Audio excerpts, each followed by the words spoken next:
జాగ్రత్త జాగ్రత్త జాగ్రత్త జాగ్రత్త. ఏమన్నా లోపలే వేసుకోండి, ఎక్కువ వేయకండి. ఏమన్నమ్మా నమః పార్వతీ పుత్రాయ నమః. అలా గణపతి చూపించిన తర్వాత మీరందరూ కూడా కళ్ళ కట్టుకోండి.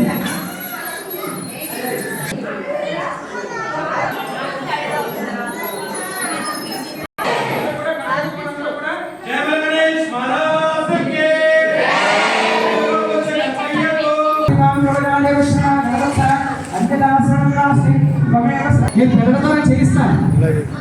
ఏమండి మీరెవ్వరూ మాట్లాడకండి, చేయిస్తాను. గణపతి పక్కన పెట్టండి, అలాగా ముందుకు పెట్టండి అన్న, పక్కన ముందుకు పెట్టండి, అలా పక్కన పెట్టండి అన్న. పక్కన పెట్టేసి సరస్వతి అమ్మవారి ఫోటో ఇచ్చారా మీకు ఇందాక? ఆ సరస్వతి అమ్మవారి ఫోటో ఎదురుకుండా పెట్టుకోండి, ముందుకు పెట్టుకోండి. అలాగా ఆ సరస్వతి అమ్మవారి పాదాల దగ్గర బుక్ పెట్టుకోండి. అలాగా సరస్వతి ఇందాక పసుపు రాసి పొట్టు పెట్టారమ్మా, ఫస్ట్ బ్రాహ్మణ పసుపు రాసి పొట్టు పెట్టారన్నా పిల్లలందరూ కూడా. ఓకే, అలా పెట్టండి. ఏమండి అంతే.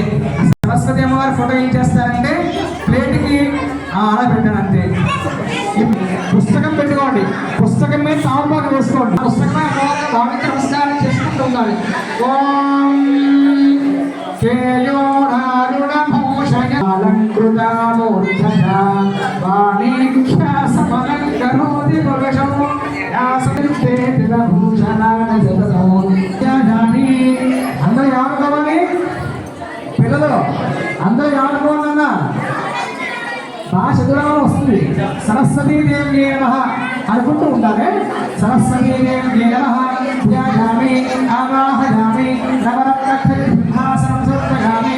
మళ్ళా 3 సార్లు ముఖే ఆచరణ లక్ష్మీ వేయాల. పిల్లలందరూ కూడా అక్షతలు వేయాలి.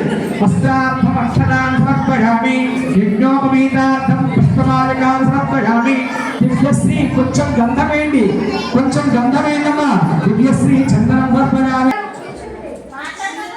ఇప్పుడు ఎలా ఉన్నారో అలా సైలెంట్ గా పూజ చేయండి అమ్మా, అర్థమైందా? చక్కగా కుంకుమ కానీ అక్షతలు కానీ పూలు కానీ మీరు ఇందాక పుస్తకం మీద తమలపాకు వేస్తున్నారు కదా, దాన్ని పూజ చేస్తూ ఉండండి. ఏదన్నా సరస్వతీదేవి అని అనుకుంటూ పూజ చేయండి. ఓం సరస్వత్యై నమః, ఓం మహాభద్రాయై నమః, ఓం మహామాయాయై నమః, ఓం వరప్రదాయై నమః, ఓం శ్రీపదాయై నమః, ఓం పద్మనిలయాయై నమః, ఓం పద్మాక్షై నమః, ఓం పద్మవక్త్రాయై నమః, ఓం జ్ఞానముద్రాయై నమః, ఓం రమాయై నమః, ఓం పరాయై నమః, ఓం కామరూపాయై నమః, ఓం మహావిద్యాయై నమః, ఓం మహాపాతకనాశిన్యై నమః, ఓం మహాశ్రియాయ నమః.